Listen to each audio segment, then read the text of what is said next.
L'idéal est que ces vêtements ne finissent pas en Afrique. Une dune de déchets. Ou en Amérique du Sud.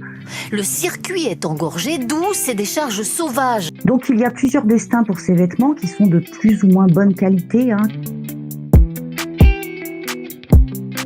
En 20 ans, le nombre de fois où on porte un vêtement a diminué de 40%. 40%.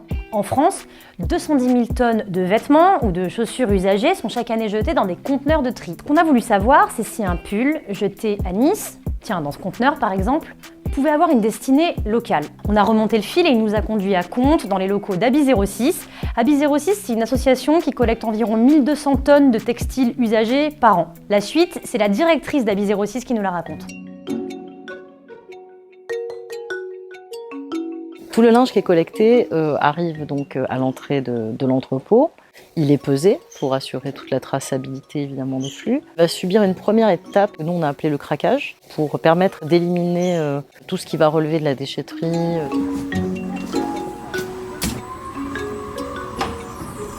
Tous les textiles qui ne sont pas réutilisés dans notre structure repartent sur d'autres filières, sont retriés et vont alimenter des circuits qui vont fabriquer par exemple de l'isolant, du chiffon ou ce genre de choses. Et ensuite, on va attaquer vraiment là le process de vérification. On va s'assurer que ce qu'on conserve est en bon état, un peu à la mode si possible. Il va être conditionné donc par catégorie. On va l'entrer en stock et on va le préparer pour les commandes à livrer en boutique. Ce qui est formidable dans le conteneur de tri, c'est que ces vêtements peuvent se retrouver à proximité de chez vous. La seconde main connaît une nouvelle vie depuis quelques années pour plusieurs raisons. Ça peut être des raisons économiques, bien entendu, mais aussi pour ce qui nous rappelle qu'on aime s'habiller. Et acheter un vêtement de seconde main dans une friperie en bas de chez vous, dans un magasin également qu'on peut appeler vintage, c'est quand même assez merveilleux.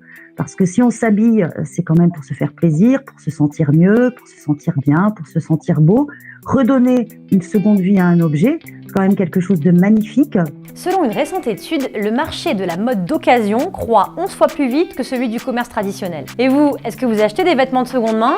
Est-ce que vous avez des solutions près de chez vous? Partagez-nous vos bons plans en commentaire de cette vidéo.